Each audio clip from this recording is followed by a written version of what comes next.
Hello there. Once again, this is Anton from Anton Bay. Thank you for stopping in at the toy room, the collectible room for a minute. I was out and I went to Target. There was nothing at Target, but I stopped at a Walmart in Las Cruces and came across this. I've seen these around. I didn't really know anything about them. I've just seen like a few photos of them. Had really no idea what was going on with these. But I got to tell you, this is what happened. Is I'm looking in the toy aisle, and it's full of freaks and whatnot, and I'm just like, wow, I'm having a hard time finding anything that's really calling to me.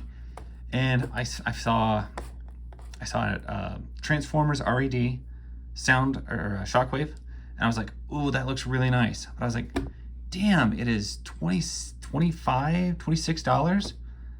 I was like, that's quite a bit. Passed by the Marvel Legends, all closed box things, and they're all like 25. And I even looked over at the Power Rangers Lightning Collection. They had one that I wanted, but it was $27. $27. $26.98 or whatever for a Power Ranger figure. And I was feeling really frustrated. I was like, man, that is a lot. And I came across this guy, and I was like, oh, Vintage Ninja Turtles. That looks really cool. He looks well articulated and well, but he's only $19.95. He is literally $5 to $7 cheaper than every other figure I could see from Hasbro in this price range. Now, I'm not going to bash on Hasbro, but it's kind of hard because I was like looking at this guy and I was like, man, $19.95.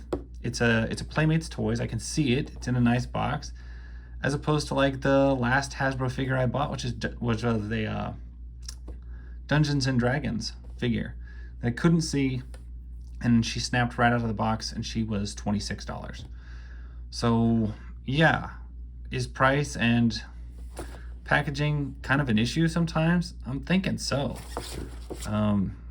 Yeah, it's kind of a harsh reality there. So I was glad to get this for the price I got it. I did not, there. I had to grab a knife.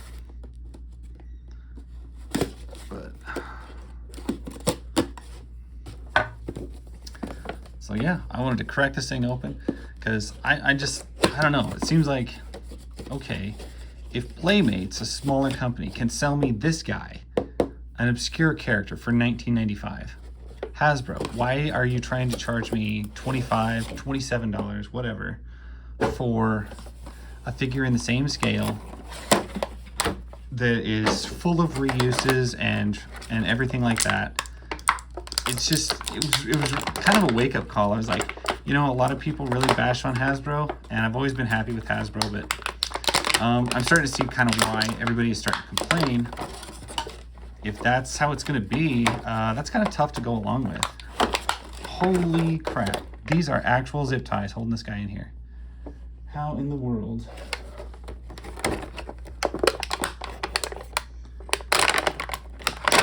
How?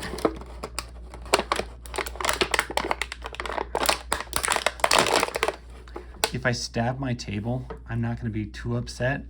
I got this table free. It was on a curb. I asked the guy, I was like, hey, what are you doing with that table? Throwing it away. Can I have it? Yes. Came with 2 chairs. And now it's just the table that's in the den, the man cave, the toy room. Yeah. Who uses zip ties? Who does that? That's insane. All right, so we have a Triceraton here. I'll throw this tail on here real quick. This is a weird figure because there's no other figures this scale, I don't believe. Oh gosh, he feels nice. Yeah. Like sometimes Mattel feels way too stiff. He doesn't feel scrawny. He feels really nice. This actually feels like a really great figure. Well, let's go through the articulation. First off, we have 2 guns. In the original Ninja Turtles, these were blue. I'm glad, because this was one of my favorite toy guns of all time when I was little. I have a couple of toy guns that came with figures that I was like, these are the best. This was one of them. I loved this gun, so I'm glad to see it back. The other one looks more like a drill or an auger. I wasn't too impressed. All right, so articulation. This guy has one heck of an ab crunch. That is nice. Nice ab crunch and rotation.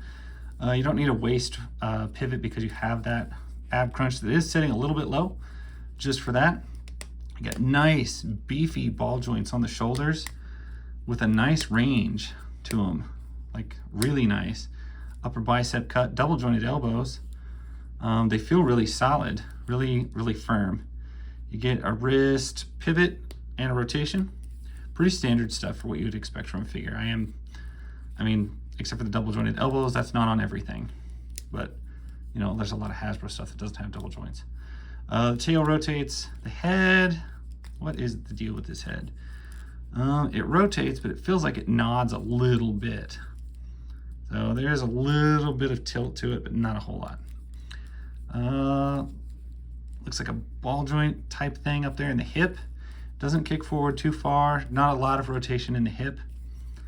Not a ton, but you do get double jointed knees. You get just a pivot at the ankle. No rotation or anything like that. So legs aren't the most articulated thing in the world. For some reason, I really don't care. Sometimes, you know, articulation is great, and sometimes it is kind of overrated. Like, I don't need that. When Jazzwares was putting hand joints and everything so they could close their hands, I don't need that. I don't need toe articulation. That just seems stupid. If you have a nice ball joint like this in the middle, you don't need a waist rotation. Do I like a good upper thigh cut? Yeah, usually I do. I do prefer that, but it's not a make or break. I mean, I really don't care. It's not that big of a deal. They already gave us double jointed elbows when honestly, I think they could have got away with singles, and they gave it to us anyway. So articulation is great. The paint on this guy, everything looks in place. I don't see anything really schmeary. The sculpting on the head and the body and the arms and all this stuff is really quite good. Very pleased with that. So I can't really complain. Not for the price, not for the posability, not for the sculpt. It's very good. Very enjoyable figure. And for a relatively low price compared to the other offerings on the shelf. Now, you know, 3 years ago, this would have been average price for a figure this size. But nowadays, it's like, why Hasbro thinks everything's got to be $25, $27? Can't believe what they want for those Rangers when there's so much reuse in them. It doesn't make sense. And I end up just feeling cheated. And honestly, when it comes to those closed box cardboard things, after my whole experience with the Dungeons and Dragons figure that broke, like immediately, like in the review it broke. I opened it and it broke. That and the fact that it's packed like a grandma would pack a toy for a kid, that's wrapping it from paper and put it in a box. I don't feel like that's not good enough. That's just not good enough. If you're asking me for that much money for this toy, that kind of packing is not good enough. This, for the same price, the fact that they can put this out for less, with better packaging, cool display, great sculpt, no reuse parts, props to them. I really appreciate it. It makes it very hard to buy a Hasbro figure at this point. So anyway, that's my little beef and my complaint, and that is also my take on this excellent Triceraton figure. If you see one, don't hesitate. This guy rules. He really is pretty nice. I suppose if you want a comparison, I could grab something real quick. There. That's how tall he is. And that's all I got to say. So, thank you guys for watching. That's my story. Catch you guys later. Bye.